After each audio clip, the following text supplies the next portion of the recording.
everyone, this is Yoli Chisholm, and I usually do a bunch of videos on corporate career development, but I'm going to start a series, starting with this video, on just my musings about marketing.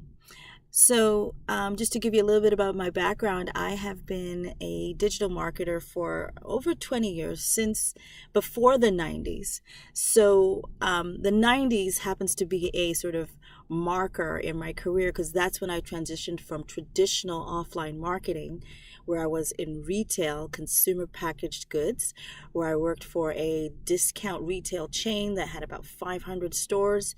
And I was the, flyer girl, the girl that designed the flyer, worked with the merchandisers and all our vendor partners to design a flyer every week that would be designed to get foot traffic into the store and get people in a strategic manner walking through the store. That's where I learned about loss leaders. That's where I learned about sort of drivers, and took that expertise and transitioned into the digital space. Now, for me, the digital space just basically just changed my life. Going from offline retail, this video is really designed to talk about the one bandwagon that for some reason over the span of 20 years, I just could not jump on. Now, I've jumped on every single bandwagon that has happened sort of in the evolution of digital marketing. So I started out in affiliate marketing and banner ads before they were clickable, and then email marketing before it grew to the scale of performance that it did. Search engine marketing, always sort of one of the first few in the Canadian market that were doing, testing a tactic. And so I'm not shy about testing new tactics. It's actually how I have built my expertise. Has always been willing to do the next thing. So, during the portal years, I worked for a number one or two portal. During the rise of e-commerce, worked for eBay, worked with millions of retailers and e-commerce partners with an affiliate program that I grew up to 10,000 affiliates for a company that was like an Amazon equivalent. Mobile marketing was one of the first to do ringtone marketing during that frenzy. Remember that?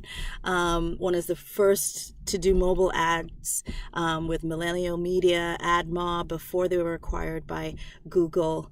Even within the discipline of just of digital advertising, tons of experimentation with my favorite is boom tags with DoubleClick before they were acquired by Google. What is essentially evolved into retargeting. We were doing that on our website and on eBay way before retargeting became a practice, and way before personalization has even matured. We were doing that like 15 years ago. So all the bandwagons, I have been happy to jump on because, it's what I love about marketing. Even at Microsoft was one of the few B2B marketers who was saying, hey, we can actually target business decision makers on Facebook.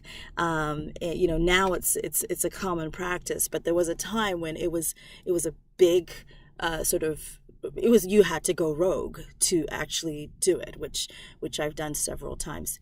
So what is the big bandwagon that I just could not bring myself to jump on? Well, surprisingly enough, it's marketing automation. Now, let me just be clear. It's, sales automation, get it. It's marketing automation. I will talk about it in the, it's not even an area that I've purposely and consciously not invested my brain power into, and it's bothered me because it's been such a successful discipline.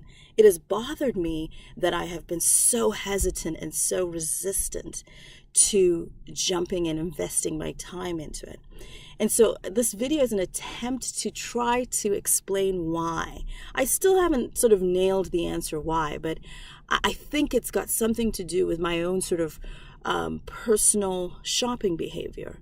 So when I shop, it's my preference not to be trailed by the the folks that the salesperson that works in the store. So sometimes the behavior, if you go into some stores, and particularly when I was much younger, was the seller would approach you. Hey, what you looking for? And then you'd say, oh, I'm just looking.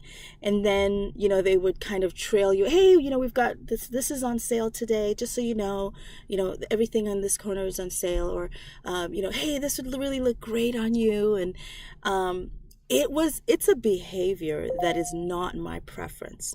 And I've always thought that it's just a personal quirk. What I tend to prefer as a shopper, regardless of what it is I'm shopping for, is to do my research ahead of time. I'll do a ton of research using different, I'll talk to people, I'll have conversations, I'll read, I'll check out reviews, I'll do a ton of research before, and then when I've kind of narrowed it down, or even when I actually know I want to purchase from you, then I'll approach I'll go and buy it, or I'll say, hey, I want to have a conversation, and I'll learn more. But typically, I already know I'm going to buy it. What does that sound like to you? It sounds a lot like how the buyer's journey has evolved.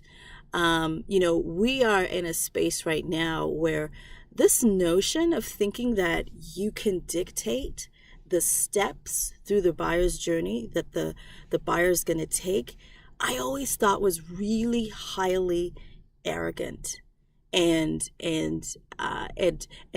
willfully ignoring human behavior.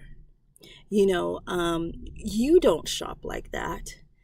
You're gonna download the white paper, and then next you're gonna watch this video, and then next you're gonna go to this event, and then next you're gonna ask sales to contact you.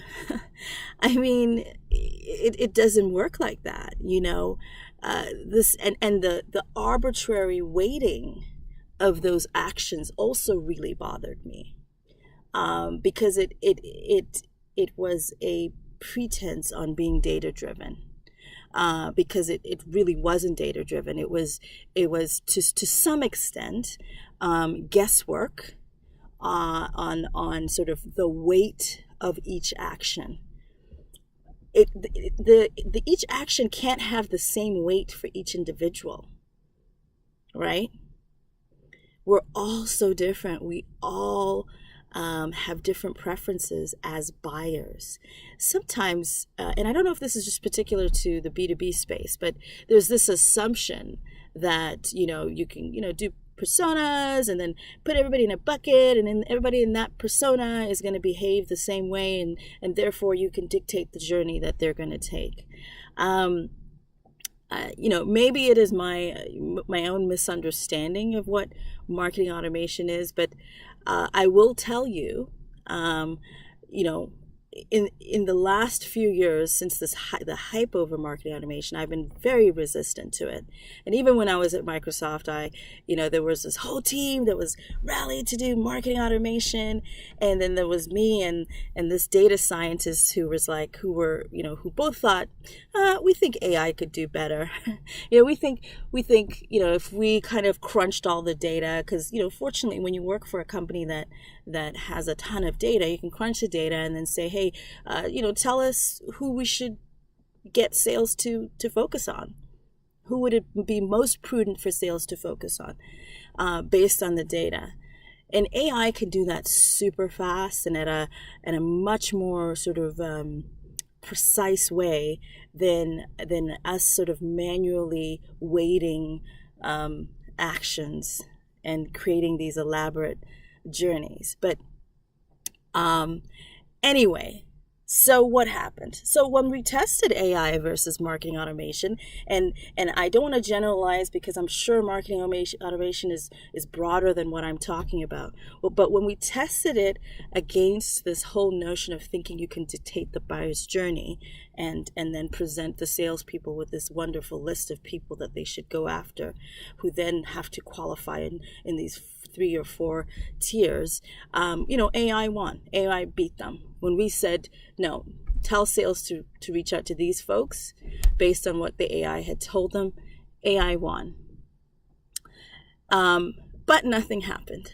And I still resisted marketing automation.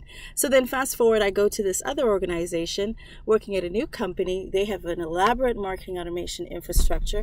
And I've shared my views on what I think about it. And it gets pulled out. We pull out of marketing automation, no marketing automation, in a month, and pulled the whole infrastructure out. And what happened? Did the world fall apart? Did sales go down? Did revenue go down? No, it didn't. Not a blip. So I can't tell you what it is. I have a ton of respect for marketers who are far smarter than I am, but I will tell you there is something about how we have over-indexed on, and I would say perhaps it's a resistance to thinking that this technology can supplant sort of human instincts and the human touch that is the aspect of marketing that I've resisted. I don't know what it is, but I will tell you that we pulled out our marketing automation system and nothing happened. So, very interesting. So, now what's next? So we're already on to what's next. And I this is not intended to be a sales video at all. That's not what I do. But I'll tell you what I'm interested in. What's next is really this notion of human-to-human marketing, one-to-one marketing, personalization. This idea of leveraging technology plus the human touch to get the technology and the AI for insights, distribute those insights broadly across the company so that everybody understands the customer in the same way, and it's understanding the customer based not on what you have tried to dictate to them, but what they've already done. And then so things like we're not gating content. We've minimized gates on content, which is still sort of an uncomfortable feeling, but very interesting, very exciting to see what that does, and really simplified marketing, really, really simplifying it.